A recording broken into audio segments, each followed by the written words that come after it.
تسليما كثيرا كثيرا. محترم حاضرین، عزیز بزرگوں اور بھائیوں، آج 7 جون 2025 10 ذی الحجہ 1446 ہجری بروز ہفتہ کا یہ نماز عید الاضحیٰ کا اجتماع یہ ہمیں رہنمائی دیتا ہے کہ ہمیں اپنی زندگی کو خوبصورت بنانا ہے.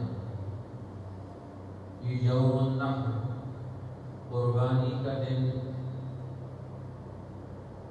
جس سے ہماری تاریخ کی اور اللہ کے محبوب بندوں کی یادیں وابستہ ہیں. ایک تاریخ انسانیت کی وابستہ ہے. اس اعتبار سے آج کے اس عظیم دن میں اس خطاب کا موضوع ہے قربانی کے اخلاقی اور سماجی اثرات اور نتائج. ہم قربانی کیوں کرتے ہیں؟ اس کے انسانی زندگی کے اخلاق پر، انسانوں کے رویوں پر، انسانوں کی عادات پر اس کے کیا اثرات پیدا ہوتے ہیں، اور پھر سماج میں، ہمارے معاشرے میں، ہمارے لین دین میں، ہماری زندگی کے کاموں میں قربانی کے عمل کے اثرات اور نتائج کیا پیدا ہوتے ہیں. اس اعتبار سے قرآن حکیم کا مطالعہ کیا جائے. قربانی کا موضوع یہ حضرت ابراہیم علیہ السلام کے ساتھ جڑا ہوا ہے. قرآن حکیم نے خود اسے بیان کیا ہے اور خود اس کا تفصیلی تذکرہ کیا ہے. ابراہیم علیہ السلام کا تذکرہ کیا ہے. انہی کی زندگی سے، انہی کی زبان سے اگر اس کا مطالعہ کیا جائے، قرآن حکیم اس عمل میں ہمیں کیا رہنمائی دیتا ہے کہ انسانی زندگی کے اخلاق پر اس کے کیا اثرات مرتب ہوتے ہیں. تو اللہ جل شانہ کا یہ حکم کلام مجید میں موجود ہے، وَمَن يُعَظِّمْ شَعَائِرَ اللَّهِ فَإِنَّهَا مِن تَقْوَى الْقُلُوبِ. چونکہ قربانی شاعر اللہ میں سے ہے، یہ اللہ کے نام کا اس سے اظہار ہوتا ہے. اللہ کے نام پر جانور کو قربان کیا جاتا ہے، اس لیے یہ شاعر اللہ میں سے ہے. وَمَن يُعَظِّمْ شَعَائِرَ اللَّهِ، اور میں جو اللہ کے نام لگی ہوئی چیزوں کو عظمت دیتا ہے، تعظیم بخشتا ہے، عزت دیتا ہے، ان کا دھیان اور خیال رکھتا ہے، تو فرمایا فَإِنَّهَا مِن تَقْوَى الْقُلُوبِ، یہ دلوں کا تقویٰ ہے. قربانی کا نتیجہ انسانی اخلاق میں کیا نکلتا ہے کہ انسانی قلوب میں تقویٰ پیدا ہوتا ہے. کلام مجید ہمیں خود سمجھا رہا ہے کہ ہم قربانی کر رہے ہیں تو یہ قربانی انسان کے دل و دماغ کو متاثر کرتی ہے. اس کے دل و دماغ میں اللہ کی عظمت و جلال، اس کی محبت اور اس کے اثرات کو گہرا کرتی ہے. انسان کا دل اللہ کی عظمت اور محبت سے بھر جاتا ہے، لبریز ہو جاتا ہے. تو جب انسان کے دل میں اللہ کی عظمت آئے گی، محبت آئے گی، تو پھر اس کے دل میں غیر خدا کی محبت تو نہیں رہ سکتی. دل مرکز ہے ایک ہی چیز، اس میں ایک چیز آتی ہے، دو چیزیں نہیں آ سکتی. ما جعل اللہ لرجل من قلبین فی جوفہ، اللہ نے ایک آدمی کے دل سینے میں دو دل نہیں رکھے. اور اور دل ایک رکھا ہے تو دل میں صرف ایک ہی اللہ کی عظمت، محبت اور جلال اور بزرگی اور عشق وہ پیدا ہوگا۔ تو فرمایا یہ فَإِنَّهَا مِن تَقْوَى الْقُلُوبِ، قربانی کا نتیجہ انسان کے دل میں تقویٰ پیدا کرنا ہے، اسے متقی بنانا ہے کہ یہ اللہ سے ڈرنے والا بن جائے، پرہیزگار بن جائے، اس کے اندر یہ صفت پیدا ہو جائے، یہ اخلاقی قوت پیدا ہو جائے۔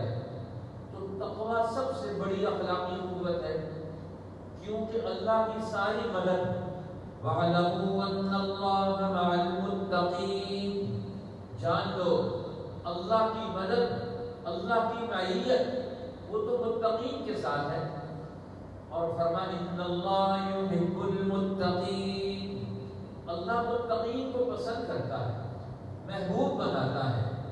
اب جو متقی ہے وہ کسی کا حق وہ ضائع نہیں ہونے دے گا، کسی کا نقصان نہیں ہونے دے گا، اب یہ اس کی خوبی اور کمال ہے۔ اسی لیے فرمایا دوسری جگہ پر لَن يَنَالَ اللَّهَ لُحُومُهَا وَلَا دِمَاؤُهَا وَلَكِن يَنَالُهُ التَّقْوَىٰ مِنكُمْ۔ اب قربانی کے کئی پہلو ہیں، ایک پہلو سے قربانی کا تعلق بندے کے ساتھ ہے، ایک پہلو سے قربانی کا تعلق قربانی کے جانور کے ساتھ ہے، ایک پہلو سے قربانی کا تعلق وہ اللہ جل شانہ کے ساتھ ہے۔ اب قربانی کی یہ تینوں نسبتیں، یہ تینوں قسم کی نوعیتیں ہیں۔ اب قربانی کی نسبت جانور کے ساتھ ہے، یہ جانور جو اللہ کے نام لگ جاتے ہیں تو یہ اس پر بھی جانور فخر کرتے ہیں۔ ان جانوروں کو اللہ جل شانہ نے ملکیت کے اثرات، نتائج، عبادت بننے کا اہل بنا دیا کہ ایک بندہ قربانی کرتا ہے تو قربانی سب سے بڑی عبادت ہے۔ اللہ کے نام کی قربانی کرنا یہ سب سے بڑی عبادت ہے، اور اللہ کے نام کے سوا کسی اور کی قربانی کرنا یہ سب سے بڑا شرک، جس کو قرآن نے حرام قرار دیا۔ تو معلوم ہوتا ہے اللہ کے نام پر جب جانور کی قربانی ہوتی ہے تو یہ قربانی ایک اہلیت ہے، جانور کے اندر عبادت کا درجہ انسان کے واسطے سے حاصل کرنے کی اہلیت اور صلاحیت ہے کہ یہ جانور اللہ کے نام کا اثر اپنے اندر لے کر یہ امر بن سکتا ہے، عظمت حاصل کر سکتا ہے۔ اسی لیے فرمایا لا تحلوا شعائر اللہ ولا الشہر الحرام ولا الہدی ولا القلائد، فرمایا تم حلال مت قرار دو، تم مت ان سے درپے ہو جاؤ کن چیزوں کے، لا تحلوا شعائر اللہ، اللہ کے نام لگے ہوئے شعائر اللہ کی حرمت اور عزت کو مت پامال ہونے دو۔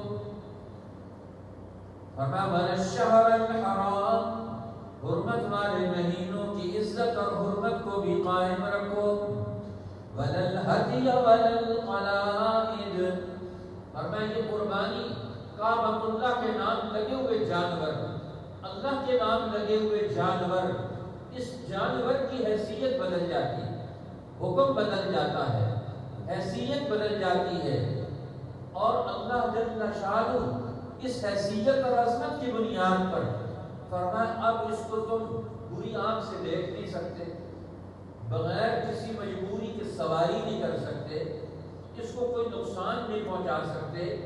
اب یہ قربانی کا جانور جب بندہ یہ نیت کر لیتا ہے تو انسان کی نیت، یہ قلب کا فعل، تقوی انسان کے اندر پیدا ہونا، یہ تو سب سے بڑا کمال ہے۔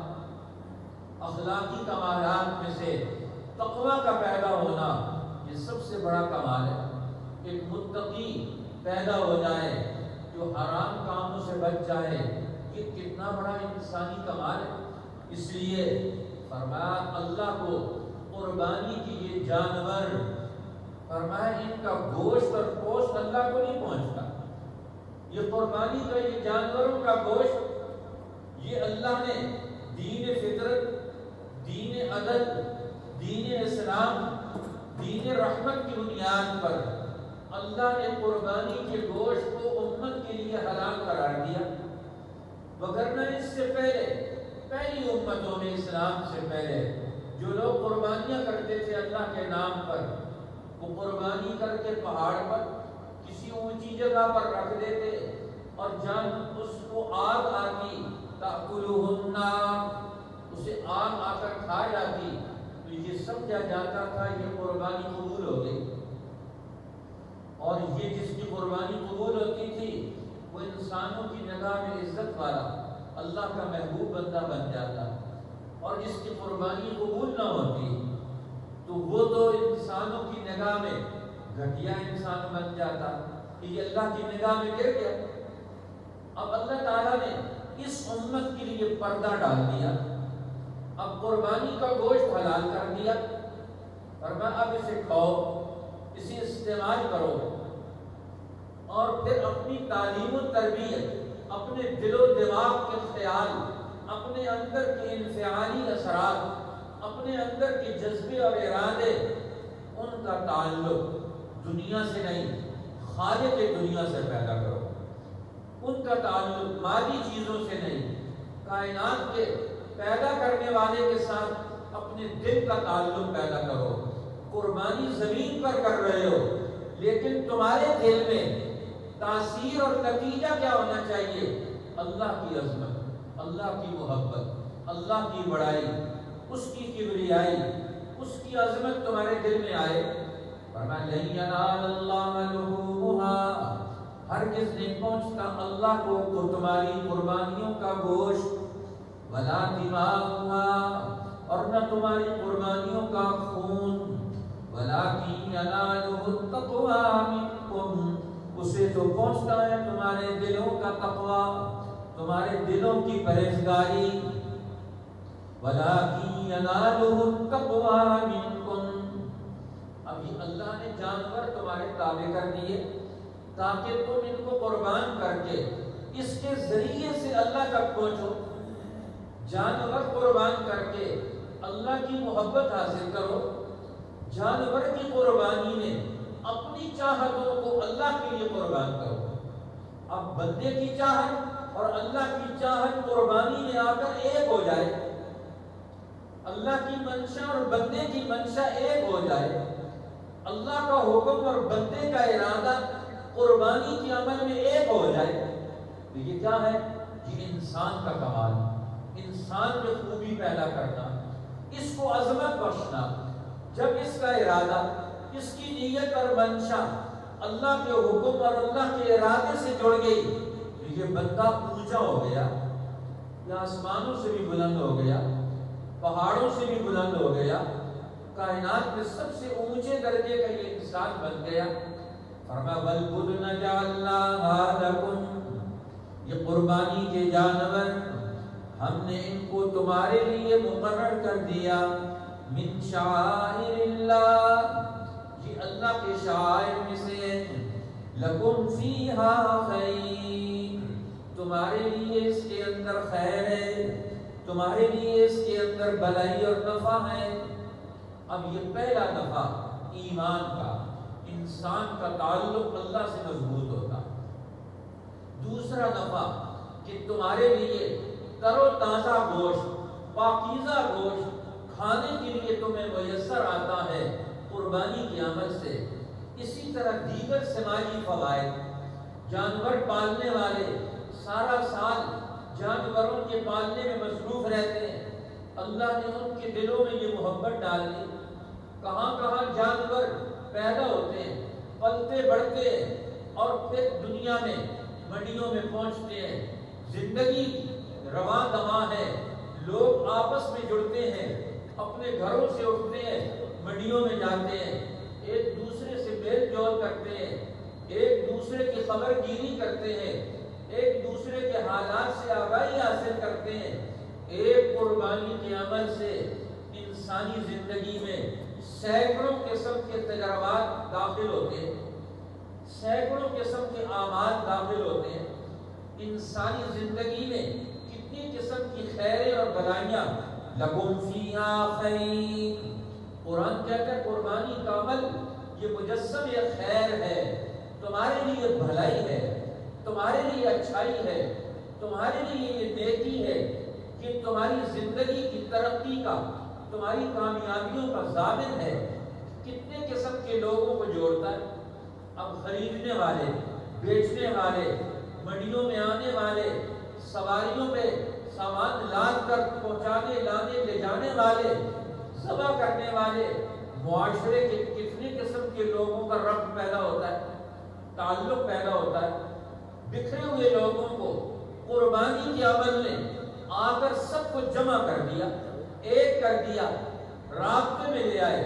سب ٹوٹے ہوئے رابطے جو اپنی اپنی زندگی میں اپنی اپنی ضرورتوں کے اعتبار سے کٹے ہوئے تھے، قربانی کے عمل نے سب کو جوڑ دیا، اکٹھا کر دیا۔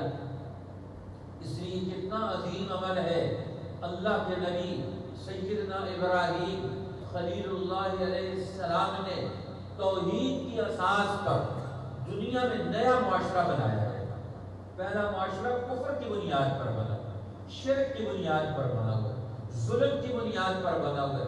ہر طبقہ ایک دوسرے سے تعلق رکھتا ہے، ان کا تعلق ظلم کا ہے، لوٹ مار کا ہے، استحسان کا ہے۔ اب یہاں جو تعلق قربانی کی بنیاد پر، توحید کی بنیاد پر، ایثار کی بنیاد پر، ایک دوسرے کو ترجیح دینے کی بنیاد پر وجود میں آئے گا، یہ ایمان کی بنیاد پر ہوگا، یہ توحید کی بنیاد پر معاشرہ آئے گا۔ اب جانور ذبح ہو گیا، اب اس کا گوشت تقسیم کرنا ہے، اب رشتہ داروں کو تلاش کرتے ہیں، اب ٹوٹے ہوئے رشتہ دار وہ جڑتے ہیں، پڑوسیوں کے پاس آنا جانا ہوتا ہے، سارا ساتھ آ جا نہیں سکتے۔ اب ہر آدمی اپنا حلقہ یا احباب دیکھتا ہے کہ میرا حلقہ یا احباب کون سا ہے، اور پھر ہر آدمی میں ایک نیا جذبہ پیدا ہوتا ہے، ایمانی جذبہ۔ اس ایمانی جذبے کے تحت یہ لوگوں کو ضرورت مندوں کی ضرورت کو پورا کرنے کا احساس پیدا کرتا ہے کہ میرے معاشرے میں غریب کون ہے، کمزور کون ہے، مسکین کون ہے، محتاج کون ہے، ضرورت مند کون ہے۔ آج میں اس تک اپنا مسئلہ پہنچا دوں، اس کا مسئلہ سن لوں، اس کی مدد کر دوں۔ اب یہ اس کے گھر تک گوشت لے کے جاتا ہے، اس تک یہ زندگی کی ضرورت پہنچاتا ہے۔ اس لیے اسلام کے اول دنوں میں نبی اکرم صلی اللہ علیہ وسلم نے 3 دن سے زیادہ اپنے گھروں میں گوشت رکھنے کو ناجائز قرار دے دیا تھا۔ اس کا ذخیرہ نہیں کر سکتے، اس کو جمع نہیں کر سکتے۔ وہ کہتے ہیں نا، حدیث پاک میں آیا کہ قربانی کے جانوروں کو موٹا تازہ کرو، یہ پل صراط پر یہ تمہاری سواری ہوگی۔ تو ایک آدمی پل صراط سے لوگوں نے لطیفہ سمجھ لیں، اپنی زندگی کا جائزہ سمجھ لیں۔ انہوں نے کہا پل صراط سے جانے لگے سواری پر، تو سواری کی 2 ٹانگیں غائب، بکرے کی 2 ٹانگیں غائب۔ وہ کہتے ہیں ٹانگیں کدھر گئی؟ تو انہوں نے کہا ٹانگیں تو فریج میں رکھ دی تھی جی، وہ کسی غریب تک تو پہنچی کوئی نہیں۔ غریب تک پہنچتی تو پھر وہ اس کا مسئلہ حل ہو جاتا۔ اب کہتے ہیں غریب کے لیے قربانی کا گوشت کیا دینے، ساری ہڈیاں دینے، سارے چچڑے دینے، اور سارے پٹھے دینے، اور سارا گوشت اور بہترین قسم کا گوشت تو اپنے پاس رکھنا ہے۔ اس لیے فرمایا یہ نہیں، تقویٰ کیا ہے؟ اپنے آپ کو دوسروں سے بہتر نہیں، دوسروں کو اپنے سے بہتر سمجھنا ہے۔ اللہ کے حکم کی تعمیل اور اشاعت میں، اطاعت میں اپنے آپ کو لگانا ہے۔ اب حضرت ابراہیم علیہ السلام اس کی طرف ہمیں توجہ دلاتے ہیں۔ فَإِنَّهُمْ مَدُوبٌ لِّي إِلَّا رَبَّ الْعَالَمِينَ، میں نے اپنی زندگی کے سارے ادوار میں ہر قسم کی قربانیاں دے کر، ہر قسم کے اقدامات کر کے، میں نے رب العالمین کے سوا دنیا کی ساری طاقتوں کو میں نے اپنا دشمن بنا لیا۔ یہ میرے مقابلے میں ہے، میرے دشمن ہیں۔ فَإِنَّهُمْ عَدُوٌّ لِّي إِلَّا إلا رب العالمين. یہ سب اللہ کو چھوڑ کر، اس کے حکم کو توڑ کر، اس کے بندوں کو توڑ کر، مروڑ کر، نقصان پہنچا کر یہ تو دشمن بن گئے. الا رب العالمین. قربانی کے دن، قربانی کے عمل سے میں نے صرف ایک اللہ سے دوستی لگا لی. اب فرمایا یہ قربانی کا عمل کیا ہے؟ یہ دوستیاں بدلنے کا، دوست بنانے کا اسلوب بتاتا ہے کہ ہمیں دوست کس کو بنانا ہے. اب ابراہیم علیہ السلام جب نیچے قربانی دے رہے ہیں اللہ کے نام پر، وطن کی قربانی، بیٹے کی قربانی، بیوی کی قربانی، خاندان کی قربانی، جب یہ قربانیاں دے کر انتہا کو پہنچے، وَإِبْرَاهِيمَ الَّذِي وَفَّى، اور ابراہیم علیہ السلام جنہوں نے اپنا سارا وعدہ پورا کر دکھایا. فَإِذِ ابْتَلَىٰ إِبْرَاهِيمُ رَبُّهُ بِكَلِمَاتٍ فَأَتَمَّهُنَّ. اللہ نے ابراہیم علیہ السلام کو ایک پروگرام دے کر ان کو آزمایا. وہ ہر آزمائش کے مرحلے میں وہ پورے اترے. ابھی آزمائش کس چیز کی ہے؟ قربانی دے کر اللہ تعالیٰ ان کے اندر کی استعداد کو، صلاحیت کو باہر لانا چاہتے ہیں. قربانی کے عمل کے بغیر یہ استعداد نہیں پیدا ہو سکتی، باہر آ نہیں سکتی، لوگوں کو نہیں پتہ چل سکتا. اب ابراہیم علیہ السلام جب قربانی کے اس مرحلے کے انتہا تک پہنچ گئے، ایسی انتہا تک پہنچے کہ ابراہیم اور اللہ کے درمیان جتنے واسطے تھے سارے واسطے اور رابطے ہٹ گئے. بلا حجاب اللہ کے تعلق اور محبت میں وہ آگے بڑھ رہے ہیں، یہاں تک کہ جبریل کا واسطہ بھی درمیان سے نکل گیا. اب اللہ اور ابراہیم علیہ السلام کے درمیان کوئی واسطہ نہیں رہا. یہ کمال ابراہیمی کا سب سے اونچا درجہ ہے. ان کے اندر کی قوتیں، قلب اور عقل کی قوتیں، اعضاء اور جوارح کی قوتیں ایک جگہ جمع ہو کر ایک اللہ کے حکم کے تابع ہو گئی. فَإِنَّهُمْ عَدُوٌّ لِّي إِلَّا رَبَّ الْعَالَمِينَ. میں نے اپنے درمیان سے اللہ کے مقابلے میں آنے والی ساری قوتوں کو، رکاوٹوں کو، پردوں کو میں نے ہٹا دیا. اب میرے اور میرے رب کے درمیان کوئی چیز رکاوٹ اور حائل نہیں. اب فرمایا جب یہ ہو گیا اب اگلی چیز کیا ہے؟ فرمایا الذی خلقنی فہو یہدین. اب قربانی کا عمل کس چیز کا اظہار ہے؟ جس اللہ نے مجھے پیدا کیا، یا ماضی کا لفظ استعمال کیا. اب خلق سے منقطع ہو گئے، پیدا کر لیا، وہ عمل پورا ہو گیا، لیکن اگلا عمل کون سا ہے؟ فہو یہدین. اب قیامت تک ہماری زندگی کی ہدایت اور رہنمائی ہے، وہ ہم نے کہاں سے لینی ہے؟ قربانی کا عمل بتا رہا ہے کہ رہنمائی اللہ سے لینی ہے، رہنمائی وحی سے لینی ہے، رہنمائی انبیاء علیہ السلام سے لینی ہے. آج مسلمان قربانی اللہ کے نام کی کرتے ہیں، رہنما شیطانوں کو بناتے ہیں، فیصلے ان کے مانتے ہیں، ارادے ان کے پورے کرتے ہیں، منصوبے ان کے مکمل کرتے ہیں. اللہ سے کیا تعلق ہے؟ قربانی کے عمل سے تعلق اللہ سے پیدا کرنا ہے. اور اللہ سے تعلق کیا ہے؟ فَهُوَ يَهْدِينِ. یہ سماجی اثرات ہیں، بازار میں ہو، گھر میں ہو، کسی عمل میں ہو، کسی جگہ پر ہو، ہر منصب، ہر علم، ہر پیغام، ہر پروگرام وہ اللہ کی طرف سے آ رہا ہے. یہی تو قربانی کا یہ پیغام. اب فرمایا الذی خلقنی فہو یہدین. جس نے مجھے پیدا کیا، قیامت تک ہدایت نامہ اسی کا چلے گا، کسی اور کا ہدایت نامہ نہیں چلتا. آج مسلمان کہاں سے ہدایت لیتے ہیں؟ ہمارے حکمران کہاں سے ہدایت لیتے ہیں؟ ہمارے تعلیم کے ماہرین کہاں سے ہدایت لیتے ہیں؟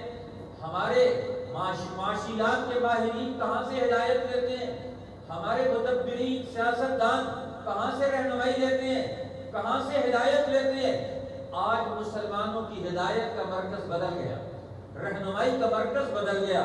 قرآن کہتا ہے، ابراہیم علیہ السلام دعا کہتے ہیں، رب هب لی حکما والحقنی بالصالحین.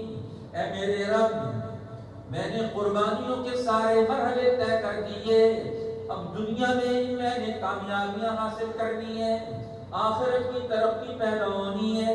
رب ہب لی حکما، اے اللہ مجھے اپنے معاملات میں اس علم الہی کی روشنی میں فیصلے کرنے کی مجھے توفیق دے دے۔ رب ہب لی حکما، یہ سماجی اثرات ہے۔ قربانی تو دے دی ہے، اب میری عقل کی قوتیں، میرے عمل کی قوتیں، میری دانائی اور حکمت وہ کیسے دنیا میں سامنے آئے؟ میرے فیصلوں سے آئے۔ آج ہر قوم، ہر قبیلہ، ہر خاندان کیا فیصلے کرتا ہے؟ ان کے فیصلے 50 سال 100 سال تک ان کا پیچھا کرتے ہیں۔ آج 75 سال پہلے پاکستان ہندوستان کے مسلمانوں نے جو فیصلہ کیا تھا آج ان کا پیچھا کر رہا ہے۔ 75 سال سے ہماری قوم جو فیصلے کر رہی ہے، سیاسی فیصلے، معاشی فیصلے، عدالتی فیصلے، ہر قسم کے خاندانی فیصلے، رشتوں کے فیصلے، نماز پڑھنے کے لیے کب آنا ہے، آپ نے کیا فیصلہ کیا، کیا ارادہ کیا تھا؟ ہمارا ارادہ ہی ڈھیلا ہے، پتہ ہی کوئی نہیں کون سا ٹائم ہے، کس وقت پر کیا کام کرنا ہے۔ آج حکم لگانے، فیصلے کرنے کی پوزیشن میں مسلمان قوت ناکام ہو۔ قربانی کا یہ عمل، ابراہیم علیہ السلام کہتے ہیں قربانی کرنے کے بعد تمہاری پوری زندگی مرتب ہونی چاہیے۔ قدم قدم پر تم نے کیا فیصلے کرنے ہیں، خاندانی اعتبار سے، محلے اور پڑوس کے اعتبار سے، اپنے اپنے اجتماعی اور دینی امور کے اعتبار سے۔ علماء نے پوری امت کے دینی اعتبار سے رہنمائی کے فیصلے کرتے ہیں۔ مفتیوں نے آنے والے دور کے پیدا ہونے والے مسائل کے اعتبار سے رائے، علم اور عقل اور شعور، قرآن اور حدیث اور تاریخ اسلام سے رائے اور علم لے کر پیدا کرنے ہیں۔ اسی طرح ہر طبقے نے فیصلوں کا یہ عظیم ترین دور اب دنیا میں لے کر آنا ہے۔ ابراہیم علیہ السلام کے بھی تو فیصلے تھے، رب ہب لی حکما، اے اللہ مجھے حکم کی صلاحیت دے دے، وَأَلْحِقْنِي بِالصَّالِحِينَ، اور اس حکم کا نتیجہ کیا نکلے، میں اپنے سلف و صالحین سے، میں اپنے سے پہلے اپنے بزرگوں کے ساتھ وابستہ ہوتا چلا جاؤں۔ ایسا فیصلہ لو جس سے میں اپنے سابقہ تاریخ سے کٹ جاؤں، انبیاء کے حصوں سے کٹ جاؤں۔ آج مسلمان فیصلے کر رہے ہیں، ان فیصلوں کے نتائج میں رسول اللہ کے قریب ہو رہے، صحابہ کے قریب ہو رہے، عادل حکمرانوں اور اولیاء اللہ کی رائے کے قریب ہو رہے، دور ہو رہے۔ اب پھر اللہ کے پیغمبر حضرت ابراہیم علیہ السلام اگلی دعا مانگتے ہیں۔ قربانیوں کا سفر تو میں نے طے کر لیا، وَاجْعَلْ لِي لِسَانَ صِدْقٍ فِي الْآخِرِينَ، اے اللہ میری سچائی کی زبان دنیا میں میرے لیے پیدا کر دے، رہتی دنیا تک، قیامت تک کی آنے والی نسلوں میں میرا نام چلتا رہے، میرا کام چلتا رہے، مجھے یاد رکھا جائے، میرے تذکرے ہوں، میرا بول بولا جائے۔ ورنہ حدیث میں آتا ہے، قرآن کی اس آیت کی ایک مصداق یہ بھی ہے کہ امت محمدیہ میں میرا تذکرہ چلتا رہے۔ تو اللہ نے نماز میں درود ابراہیمی کو رکھ کر قیامت تک کے لیے ابراہیم علیہ السلام کے تذکرے کو زندہ کر دیا۔ نماز ہی مکمل نہیں ہوتی۔ اللہم صلی علی محمد وعلی آل محمد کما صلیت علی ابراہیم وعلی آل ابراہیم انک حمید مجید۔ اب تو تعریفوں والا، بزرگی والا ہے، یہی تیری تعریفوں اور بزرگیوں کا نتیجہ کیا نکلا کہ تو نے محمد صلی اللہ علیہ وسلم سے لے کر ابراہیم علیہ السلام تک ہمیں اس سلسلہ مبارک کے ساتھ جوڑ دیا۔ قیامت تک ابراہیم علیہ السلام کا نام چلتا رہے گا۔ اب اللہ نے فرمایا مستقبل کی نسلوں میں، امت محمدیہ میں یہ نام چلے گا۔ اور پھر فرمایا قربانی کے عمل کا نتیجہ قلب انسانی پر نتائج پیدا کرے۔ الا من اتى الله بقلب سلیم، ذلت اور رسوائی سے کون بچے گا؟ جو اللہ کے سامنے سالم دل لے کر جائے، ادھورا دل، ناقص دل، مخدوش دل، کمزور دل، بیمار دل نہ لے کر جائے، سالم دل لے کر جائے۔ امام شاہ عبدالعزیز محدث دہلوی فرماتے ہیں سالم دل کون سا ہوتا ہے؟ جس میں تین چیزیں موجود نہ ہوں۔ تین چیزیں اس کے اندر نہ ہو وہ دل صالح. پہلی چیز اس کے عقائد، نظریات اور افکار برے نہ ہو، غلط نہ ہو. دوسری چیز اس کے اخلاق برے نہ ہو. اور تیسری چیز وہ اللہ کی یاد سے غافل نہ ہو.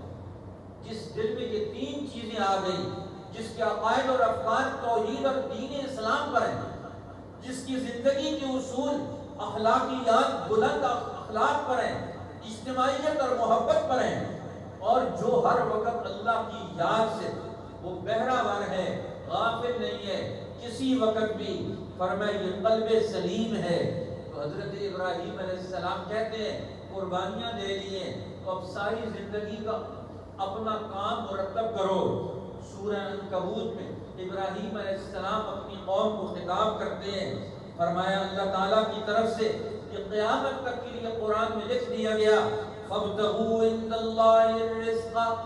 سب سے پہلا کام کیا ہے تمہارا سماجی زندگی میں؟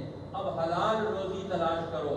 اللہ کے حکم کے مطابق جو حلال ہے وہ حلال لے کر آؤ. اپنے گھر میں حرام مال لے کر قربانی مت کرو. زمین اور جائیداد دوسروں پر قبضہ کر کے قربانیاں مت کرو. کسی یتیم کا مال کھا کر حرام اور ناجائز اپنی زندگی میں داخل کر کے اللہ کو ناراض مت کرو.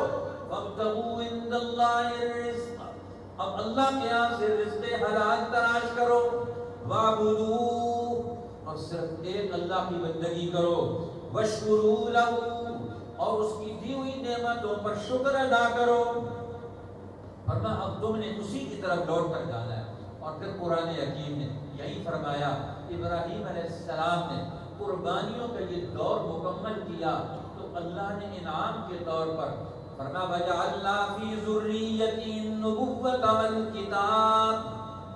ہم نے ابراہیم علیہ السلام کی نسل میں، ان کی اولاد میں قیامت تک کے لیے نبوت اور کتاب کو ان کی نسلوں کے اندر محفوظ کر دیا. آپ اپنی نسلوں کو محفوظ کرنا چاہتے ہیں تو قربانی اللہ کے لیے دے کر اپنی نسلوں کو کتاب اور نبوت سے جوڑ دیں. انشاءاللہ یہ نسلیں قیامت تک باقی رہیں گی. اللہ جل شانہ ہمیں دین حق کی یہ برکات، ہمارے اندر قربانی کے عمل سے یہ استعداد پیدا ہو کہ ہم پوری امت کو سنبھالنے والے، ساری انسانیت کو سنبھالنے والے، اپنی قربانیوں کے نتائج سے پوری دنیا انسانیت کا ہر مسئلہ حل کرنے کی اہلیت، عقل اور صلاحیت پیدا کر لیں. اللہ تعالیٰ امت مسلمہ کو یہ عظیم ترین رول، یہ عظیم ترین پروگرام، یہ عظیم ترین مشن نصیب فرمائے. انبیاء علیہ السلام کے اصول پر قربانی کے عمل سے ہم آگے بڑھ سکیں. وآخر دعوانا ان الحمد للہ رب العالمین.